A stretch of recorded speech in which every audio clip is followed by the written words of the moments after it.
blessed morning po sa ating lahat, maayong buntag. Sa pagpapatuloy po ng ating daily devotion and prayer, tayo po ngayon ay nasa day 87 na, ah, in celebration of our centennial anniversary.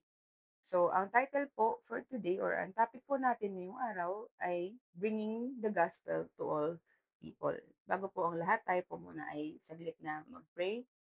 Lord, marami pong salamat sa isang panibagong araw, Panginoon, na patuloy mong pinagkakaloob sa bawat isa sa amin. Bigyan mo po kami ng bukas na puso, bukas na isip, Panginoon, sa pagtanggap ng iyong mensahe sa bawat isa sa amin. Ingatan mo po ako, Panginoon, na magsasalita at mag-share ng iyong message. Sa pangalan ni Jesus, Amen.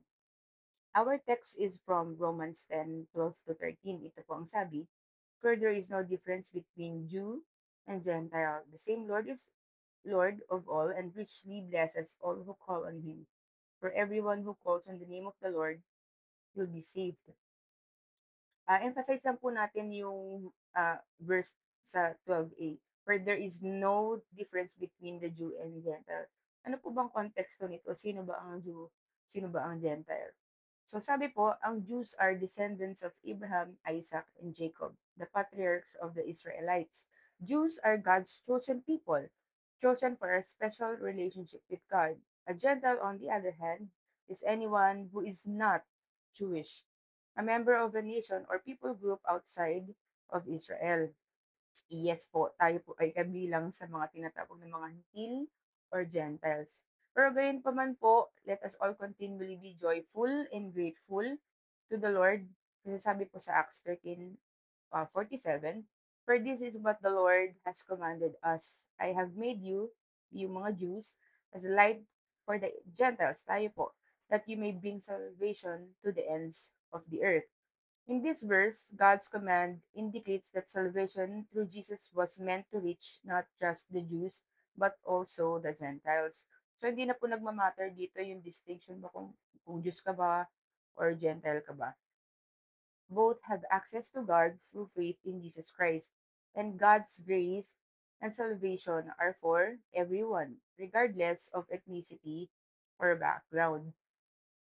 Meron po tayong tatlong points kung saan po tayo mag-focus. Number one, understanding the inclusiveness of the gospel. Ano ba yung definition po ng inclusiveness? It means not excluding, syempre, not excluding any of the parties or groups involved in something. Hindi po binubukod or hinihiwalay. Tayo po bilang kabahagi ng ating simbahang United Church of Christ in the Philippines or UCCP, being inclusive is one of our identity. Sana po familiar po tayo dito sa identity ng UCCP. Ah, I believe dun po sa ating church sa pagpasok or sa may foyer. May frame po doon ng UCCP identity. Sana po nababasa po natin yon. Ano po? So, sabi po, our concern is universal and inclusive. UCCP declares that the UCCP Church is part of the one Holy Catholic and Apostolic Church. Baka lang po may magulat sa inyo, bakit ko ba na-mention yung Catholic? Ah, ang Catholic po or Catholicos means general or universal. So, pwede po itong i-refer sa universal Christian faith. Yung sense po nito ay expressed in Galatians 3:28. Sabi po, there is no longer Jew or Greek, there is no longer slave or free, there is no longer male and female, for all of you are one in Jesus Christ. Ibig sabihin po, the church transcends human barriers and divisions. Ito po ay para sa lahat, for all people at all times. Our universality prompts our inclusivity. Kalawang punto po, praying for unity and love. Again, ito po ay nasa first statement of our UCCP identity, united and uniting.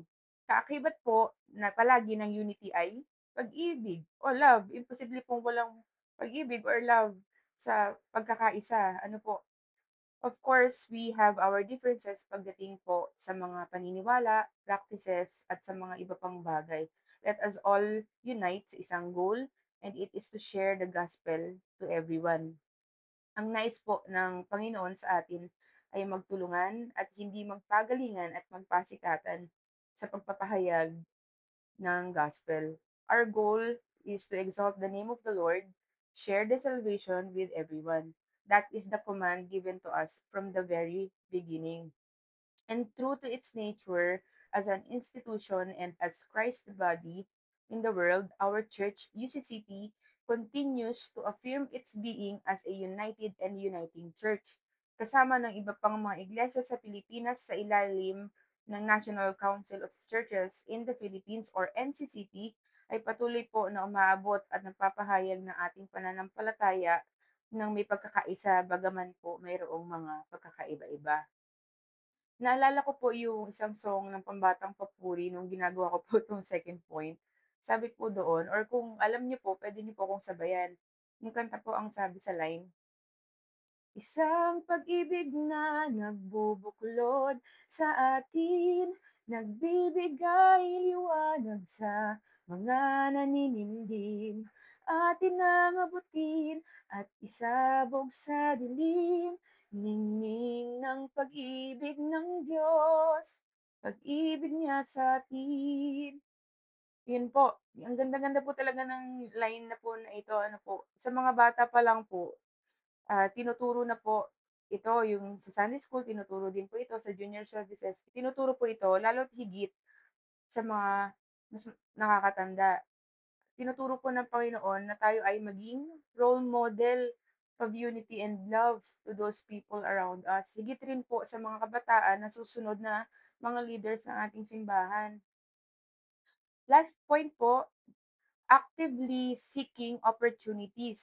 As the UCCP, being universal and inclusive, it is open to concerns, issues, and discussions affecting the lives of all, manifesting its belief that all are under the grace of God.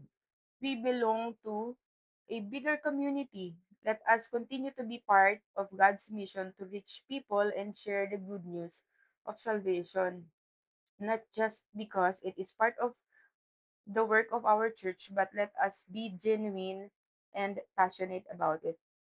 Isa pong halimbawa na pwede kong mai-share sa inyo bilang part po ng National Secretariat or kahit po siguro pwede nating i-relate ito sa mga ginagawa po natin sa community natin. No? Kung sa local church or sa conference may mga outreaches po and even sa local church may mga outreaches. Sa amin po, doon po sa National Secretariat, sa UCCP po, meron po mga program po doon ng pag-i-immerse sa mga IP, sa IP community or indigenous peoples po, no? Makakasama mo yung mga Aita, yung mga nasa bukid, yung mga kaiba po sa ating mga nakasanay na nakikita at nakakasalamuha. Even po yung mga communities na nagsa-struggle sa pakikipaglaban po nung kinabubuhay po nila. Kung nababalitaan niyo po yan sa mga TV, may mga ganun po eh, nami-misunderstood lang po yung mga gano'ng klase ng movement. Parang sinasabi po nila na na rally, something ganyan. Pero po, yun po ay pag-e-express ng paghingi ng tulong kasi po ito yung mga hindi po nila naipagtanggol yung mga sarili po nila, eh. At na-witness ko din po talaga ito, ah, lalo na nung nakaraan nagtaguyod po kami doon sa Tartaria. Yung meron pong community dun na parang gusto pong kuhanin yung land. Eh, yun na lang po yung kinabubuhay nila.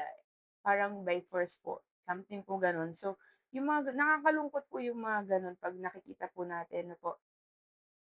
Ang katotohanan po sa ganitong encounter, kung paano din po tayo na nagnanais na umabot sa ating kapatid dito, may mas sila po yung mas may matuturo sa atin sa tunay na kahulugan ng unity at love. Kasama na rin po yung inclusiveness doon. Hindi lang po tayo ang makapagbibigay ng kailangan nilang pagkakakilala sa Diyos, ngunit pati rin po tayo ay makikita na ang pag-ibig ng Diyos ay malawak at walang kapantay.